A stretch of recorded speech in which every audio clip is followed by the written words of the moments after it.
Now we can get into the meat. So we really want to start with this question. What brought you here? It's not your typical title. So there's lots of reasons people show up for different sectionals. When I look through sectionals, I look at the title, I look who's leading, and I look how close it is from where the other sectional was, right? So what brought you here? And Christy, why don't you write up on the board what those are, and then we'll kind of address those as we go on. What? I was in your first section this morning, and I saw the list and I just enjoyed it. I thought I would hear more of what this team has to say. So this was not my original plan. Wow. Well, thank you. Let's hope we live up to some expectation there. Sometimes I just want to know more, right? I follow speakers like that. Authors, speakers that you go, that's a new thing that came out, I want to know more. What else? What brought you here? Max? I just want to hear more from you. Tell me why. We spent some time together in a job interview 18 years ago down in Houston at Lutheran High School, and I appreciated what you had to say at that point, and I said, I want to hear more from this guy. So curiosity, right? Yeah, all right. What else? You led Austin through a number of changes, and to do that, you had to work with a team, and your board is a significant part of that. So I want to learn from your experience and one who's leading the church through a new phase of life. It was interesting, as we did this first sectional this morning on making difficult decisions, so much of it was the ability to do that because one has done what I call the inner work, to stand in the gap, to do those hard things. Because we assume that all adults learn the same way, and they don't, so I want to learn how to do that better. Fantastic. And we're going to talk about how my journey of inner work is not necessarily anybody else's journey, and how we do that personally. And I love this idea of how do I help others do it too. Hey, Doyle.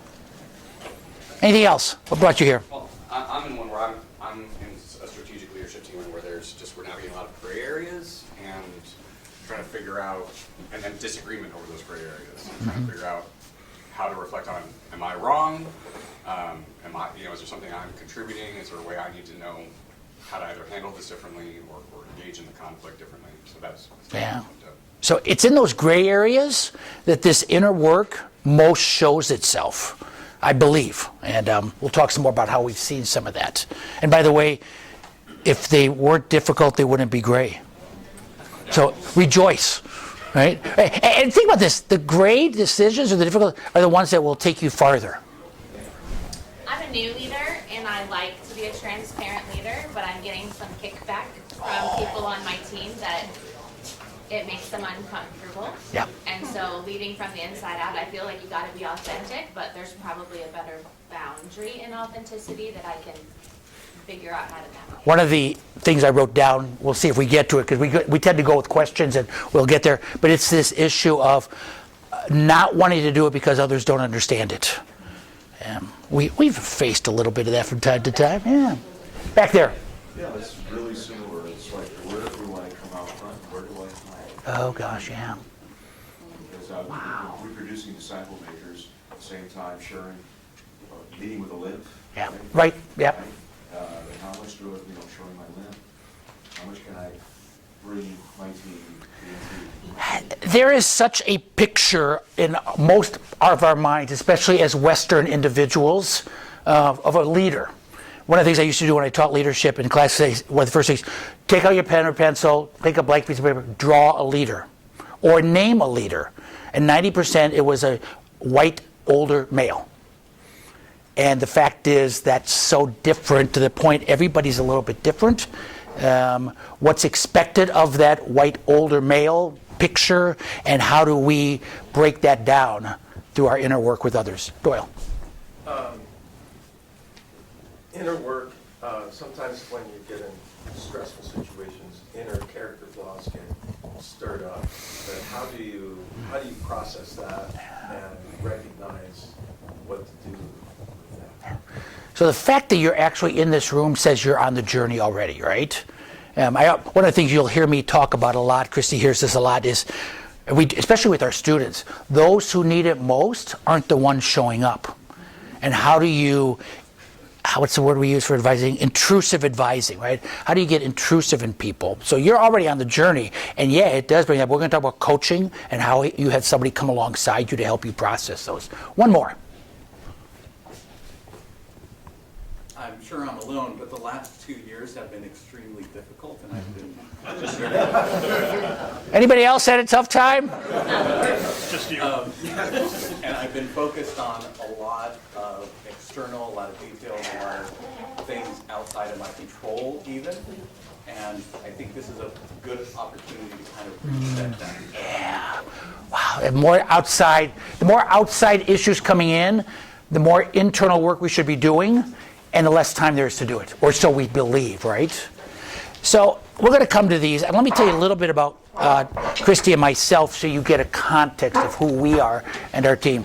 So we're at Concordia University, Texas, about 2,000 students, 2/3 traditional undergraduate, 1/3 graduate, about a little over half living on campus, taking classes during the day, others in different ways. And I've been there 18 years, Christy 29 years. We've worked together for 17 years. I was Dean of Business for 9 before becoming president the last 8. Christy has had every job in the institution. And now as provost, literally oversees everything. I have 3 direct reports, her being one of them.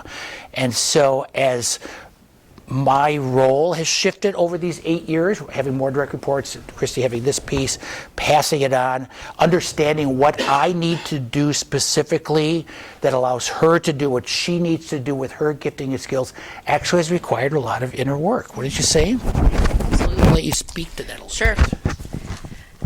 By the way, this is a bonus for you. Yeah. You didn't know you were getting Christy Kirk, and you're getting... I didn't know either, by the way, so you know, so. Yeah, I think to answer your question, it is in the midst of the transitions that happen frequently. Our organization is one that's very comfortable with adaptation and change, and it's in the midst of that you have to find the time to do this. And for me, inner work is both... I'm not sure this is the direction of your talk, but it is both interpersonal, what I do with myself, and also what we do with our team. We spend a lot of time on really developing the relationships among the team. Thanks for bringing it up.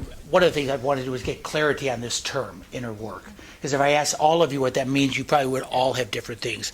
So for me, it's really about becoming more self-aware.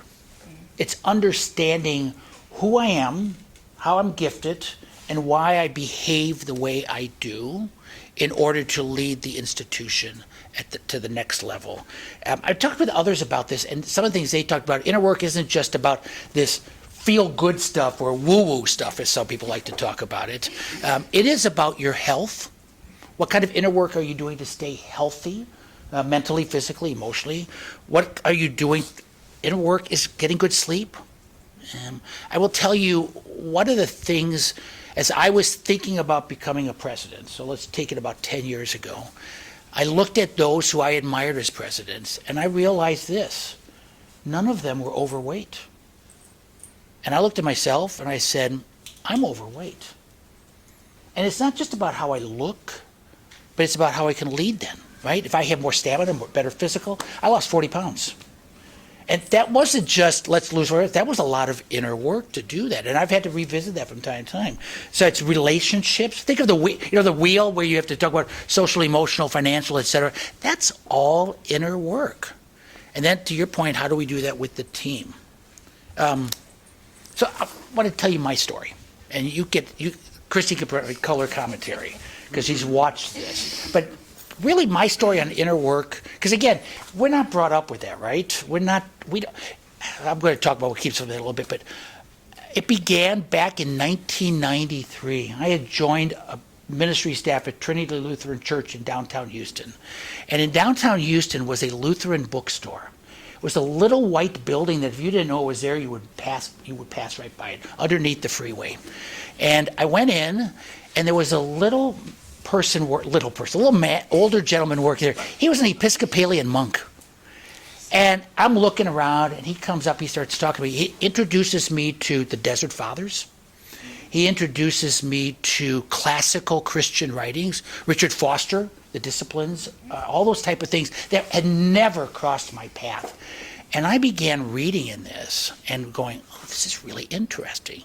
And I would try to develop rhythms to my life, right? Retreats now and then, doing different readings, quiet, but it never really caught. And I'd go up and down, up and down, up and down, until, as president, I set this as a goal for myself with our board. So part of my inner work is setting goals, reviewing goals. And one of my goals that year was to deepen my spiritual life, devotional life.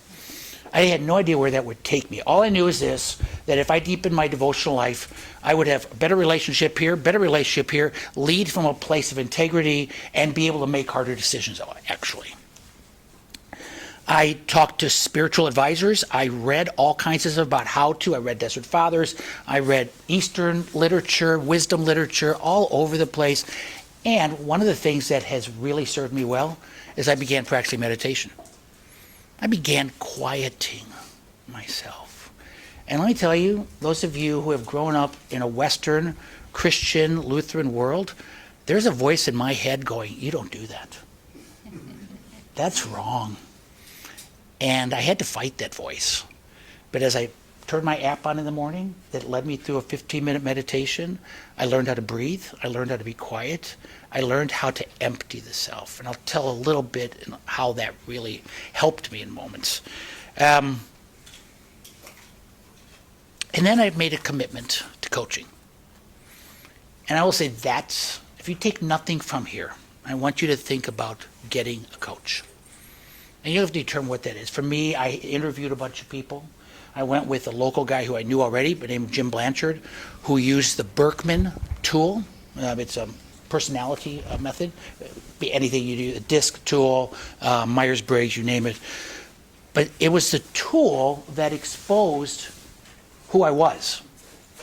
And if you've ever done those type of things and you go, oh, that's not me, and your whole team goes, oh, that's you. Right? Our whole team has been through it. We use it. But working with the coach on that to say, and committing to that work, really changed how I thought about my leadership. And that is just a key. One last story on that is because I've committed to coaching, quietness, and focus and inner work. Last March, I went on a 4-day retreat with a coach by the name of Gary Hubble, and he gave me 8 hours of his time because I had paid for something else. And I went in thinking one thing. I left with great clarity of what I needed to do the last 5 years of my presidency. And you talk about changing how I work. Absolutely. I'm going to stop there, and I'm going to let you reflect a little bit on how you've seen that work in me, and then what I want to get to, and then we'll get into questions, is so what, right? Yeah. Sounds really good. Go off on a retreat, hang out, breathe, Does it really make an impact for the institution? Because at the end of the day, I can spend all those resources and feel great about myself, but if it's not impacting the institution, it's not part of my calling. Yeah, first of all, I want to emphasize something he said earlier. We all approach this very differently. This is something where he and I approach life very differently, and I learn a lot from him, a lot about how to do this, but different phases in life, different personalities that approach things differently. And how you go about these things looks very different for all of us, and yet the work is still very important. I do not meditate. I just have not found that if rhythm. I ever walk in her office and she's meditating, it's a problem. I go, what happened? So, to the point, I want to, perhaps, my story is my story. My journey is my journey. Yep. Your journey is your journey. What this should do is get you thinking about your journey and what that could look like. yeah. Yeah, and so it really, part of the work is owning it and crafting it for yourself, right? As you think about what this looks like for me and what resonates with my learning styles, my personality, all those things. But speaking to your last question about how it impacted the organization, I really think that, well, both coaching, he learns things that he brings back to the institution and shapes how he engages with us. But really that retreat that you went on that you mentioned, was really, in many ways, very definitive for the organization. It created a lot of clarity between his role and mine, what his priorities were, and therefore what mine are. And and the rest of us can recite happened to him at that retreat and what he came home with it with. So it's really become a point of clarity and a point of just deep engagement for the institution. One of the things that my coaches will tell me, and I can only reflect what they say because I could be making it up if I thought myself, but it's that sense of going into that retreat with completely open. I don't know what's going to happen. I had some idea of where I wanted to go, and I prepared for it, but you have to move into that with a great humility. One of the phrases we used last time, if God is God and I'm not, I could be wrong. So if God is God and I'm not, then I don't know what's going to happen.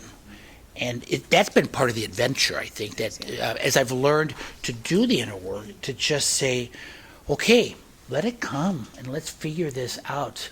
Because part of the inner work is being quiet, stepping away, going off, whatever that means, and figuring it out. And so in the midst of COVID, when all of you were scrambling and had no time to do that, it's, what was Luther's line? On a busy day, no, on a normal day I pray 2 hours, on a busy day I pray 4 hours. I think that's the same thing. Brian, I saw your hand go up. So you said how transformational that experience was, and you said you've seen the change. Could you be more specific about what you see different in him because of that? Well, in that particular instance, really focus. I mean, he came back with 3 written priorities that he shared with us, and it has shaped his work, and therefore it shaped the rest of our work. And it's been fun to engage and say, okay, if those are his 3 priorities, then what was he doing before that maybe he isn't, and who's going to fill in that gap, and how are we going to engage in it? And it's created great, one of the things we talked about in the last session as well was clarity in our roles and clarity of decision making, who does what, and that's provided a framework for that that's been really helpful. Let me give 2 quick stories because I think sometimes it's very visible and sometimes nobody knows it. So I started meditating in October of about 5 years ago. So let's say that was 6 years ago, or October, 5 years ago, probably this week or next week, I was in front of my faculty and staff, and we were talking about something, and I had just gotten back from Phoenix on my spring break retreat. It's a vacation. I don't meditate. I just drink and smoke and watch baseball. It's fantastic. With about 14 other guys, right? And by the way, cigars. Nothing illegal and nothing that will cause any other issues.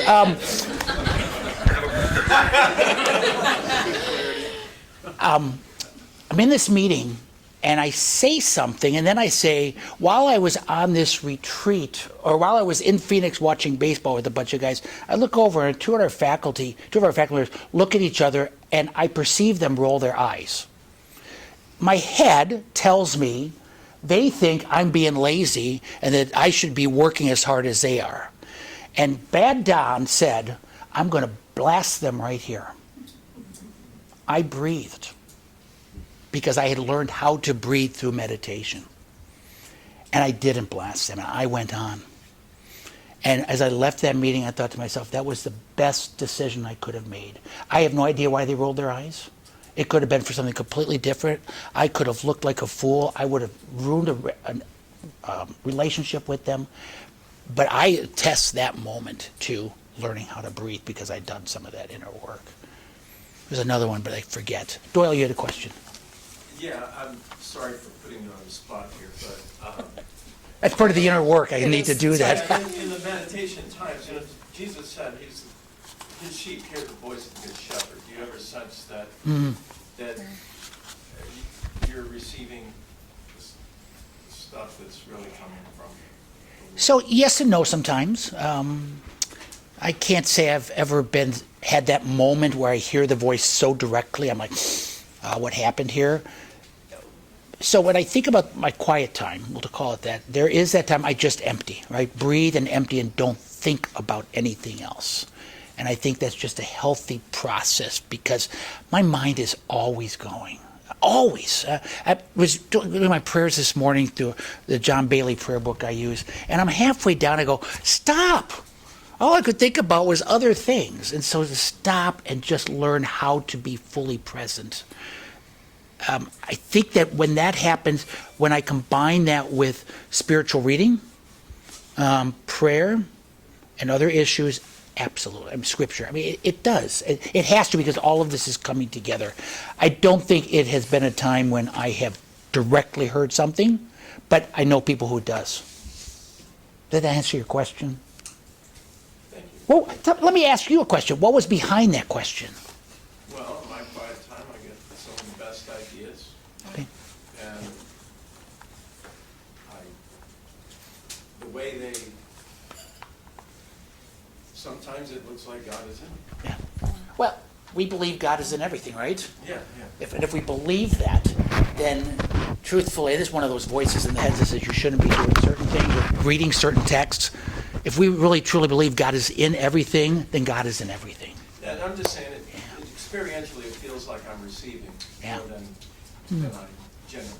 Yeah. You know, journaling is an exercise in inner work, right? A lot of people, I don't journal. Do you journal? No. Why don't we journal? I hate journaling. Me too. Do you think, It's too permanent, somebody might see it. I journaled once in my life. It was a year before I became president. And I did half a page of a small book, about one paragraph, about every day or every other day through that time. Every now and then I open that up. I'm glad I kept it. That year, it was a journey of, am I going to get this? Am I not going to get this? Nobody loves me. Everybody loves me, right? You know, oh my gosh. Crazy. Can I ask about the dynamic of you going on a retreat and setting 3 priorities and then coming back and your team taking that on without being part of the process of setting 3 priorities? Because that's what feels, I don't know, conflictual in some ways. Yeah. Let me first say this was a certain time and place that worked. Okay. We do a lot of setting priorities together as a team. For him, as he is thinking about retirement, thinking about the last leg of his presidency, it was really where does my real time and attention need to be at this stage? It didn't go off in any crazy tangents that we weren't already doing. It was about how he Depends on who you focused. talk to. Well, it's okay, that's true, but it's about how he focuses his time and energy in a way and that frees the rest of us up. So he did not take the institution down some path that we were not already on. It was much more It's about interesting. a personal thing. I was talking to my friend Brian here, and you did some of that work this last winter, and it was very different. It was just you and yourself and a drawing board, but getting clarity. And that's why, so inner work is about getting clarity, right? It's listening to other voices. It's wrestling with what you need to be doing. It's taking the time to do it. And that is one of the things that keeps people from doing it. I think there's 3 things I believe keep people from doing this type of work, and maybe more here. Let me make sure, because I wrote these down. So to Doyle's point, the fear of what might be discovered. Going with a coach who's serious about coaching, and if you're serious about coaching, being coached and using a tool, you just never know. Are you willing to enter into space to learn more about yourself that you may not want to know? Or so we've done the Berkman. Anything you've learned through that you went, not much really, probably? I can't think of a specific story. It's more about, with Berkman especially, it's sort of how all the pieces of the puzzle fit together. And anytime you take one of those assessments, I don't know about you all, but you kind of talk about strengths envy, right? I wish I was that. And really trying to wrestle through of I'm not that. God has created me this way. These are the gifts I have. And owning those and developing those is really important part of that process. I think this sense of, again, having a coach to help you do that, and having a coach to help your team do that. So my coach the first 3 or 4 years also worked with our team, coming with us on retreats, both doing some work and then sometimes just observing us and saying, here's what I saw happen. And again, the willingness to listen to that, to the point of bringing everybody along, trust, time, to Christy's point, if I'd have gone on a retreat my first year, come back with 3 priorities, they all might have thought I was crazy. By my 7th year, I could do that, and it aligned with the institution. I think, too, and I've said this a couple times, about the voices in our head, and whether they come from our family of origin that talks about what we should be doing, how we work, what's most important, who do you listen to. Some phrases I've had to pull out and get rid of. The other thing is Western culture we talked about that says work harder, right? Dig in, get up earlier, get to work earlier, stay later. And by the way, if you take an hour out for prayer, that's not really work. And it really is. I tell my team, I want to walk into your office and see your feet up on your desk. Nothing is better than for me to see you sitting in a chair, reading a book, being quiet. That's probably not true in much of the world today, at least the Western world. And the other thing I think is oftentimes our faith and spirituality can do that too, to keep us from that. Whether it's work, whether it's what we read. One of the great texts that have shaped my inner work is a Chinese scripture called the Tao Te Ching, Taoteching. That was recommended to me. First time I picked it up, I felt like I was sinning. As I started reading it, I realized that if God is in everything and God created us, then all great wisdom literature reflects God. And when you read the Tao Te Ching, it sounds a lot like Jesus' teaching because it's great spiritual teaching. And so to explore outside yourself, going to a Christian spiritual advisor, she recommended to me, even saying she recommended to me, a Buddhist spiritual advisor. I didn't go there. And I thought, oh my gosh. But I imagine that I would have learned something deeply about inner work from other traditions. But there's a voice in my head that says, don't do that, right? And yet, God is in everything. So why can't I learn from everything? Questions? Thoughts? So, sorry, could you just break down, you said there were 3 obstacles, and then you kind of said a bunch of different things. Yeah, so I think the fear of discovering what you don't know, the voices in our head. Did I mention this one? It's others' expectations of the leader, right? They expect you to do X and to look like X. And you've got to, again, the reason you do the inner work is so you don't have to do that. And yet, I think I explained a lot to you guys. I'm doing this, I'm doing this. I didn't hide this. Yeah. It was very much, one of the pieces I haven't talked about that has happened in the last 5 years is I've gotten into poetry. And every morning I now read poetry, and when I'm on vacation, probably for an hour a day, it has really done a lot for me to just center and be there, be present. I haven't gotten everybody else hooked on that yet, but I'm working on it. And I think it's really support from the institution, home, your team. Going off on a 4-day retreat, I'm sure my wife didn't say that's the greatest thing in the world. Again, my team going, those 2 faculty members that roll their eyes, they're probably saying, I wish I could do that. I get paid to do that. I have to remind myself that I get paid to do that type of work for the good of the institution, and I have to accept that role. Have you ever come away with, from a retreat setting without more clarity, without something great you can bring back to your team? And if you had, even if that hadn't happened, if you had, would they still be as bought in?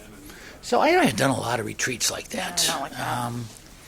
My answer to that is this personal development is a series of small events, right? It is not the mountaintop experience. That might happen occasionally, but it is the ongoing work in the way that great literature or great wisdom writing just becomes a part of your being, right? And that doesn't happen in one retreat. It happens as you are shaped by those practices and by those readings ongoing. Because I even think about this, like, as long as it's productive. Yeah. Right? Yeah, see, there's that voice, right? Yeah. And you've got to get past that.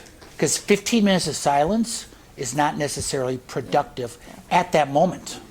But building those experiences on each other and willing. So part of this is that will you commit to the practices that are part of your inner work and your journey? and again, anything you think of, whether it's quiet, whether it's prayer, journaling, retreats, walking, and what is it that you commit to do over and over? And that's what really, when you read those people who talk about the inner work, and whatever that might be throughout history, it's a commitment to a practice that keeps going. You familiar with Larry Burkett? I know the name. Boy, that's an old name. Yeah, financial. Yeah. And one of his comments related to finance was success of finance. A little bit consistently over a long period of time. And that's what I hear you say. I found that true. So thank you for that, because what we're really talking about is not just the woo-woo spirituality. It is the commitment to doing some type of work that shapes you and makes you the person you are. So I'm going to again reflect back to our earlier discussion on making hard decisions. If you're going like a hamster on a wheel, right, and you're expecting everything externally to feed you, you're either not going to make hard decisions or you're going to make them in a way that hurts the organization. Talk about how you've seen that. Well, Don and I are both reading a book right now called Canoeing the Mountains. And one of the way it describes that I haven't really thought about, talking about leadership, is the role of a leader in bringing a calm presence into a situation. And I've really been reflecting on that a lot lately, because we make hard decisions a lot that impact people's lives, that people get upset about, right? COVID, right, all the decisions we had to make going through that. And it's absolutely a brilliant descriptor of leadership, right? You know all the chaos that's happening, and you have to walk into the room, the setting, whatever it is, and exude this sort of calm confidence. Right? Whatever you're feeling about it, you have to kind of exude calm confidence, and humility and authenticity as well, but with a spirit of steadiness, right? And the inner work helps do that. That's the benefit to the organization. One of the ways I've seen that in my life, and I think our team is doing this too, is being entering into hard conversations without expecting or knowing what the outcome's going to be. Are you willing just to be present and listen? And again, that's inner work getting you ready for that. That was not Don Christian 25 years ago, was it, Brian? My friend Brian, we went to college together, and we've remained close friends ever since, and colleagues in many ways. And Christy could probably say the same thing of 17, 16 years ago, of just, first of all, wanting to control the situation, having everything mapped out. I know exactly how I was going to go, and I can get there. And really, I can sit down in a conversation we know is going to be difficult and just listen and work with where they're at. It's a calm presence. It is, yeah. Also thinking of the paradox of that, because one of the things that Don does very well is anticipates various results of a decision, and so kind of being prepared for whatever eventuality may happen.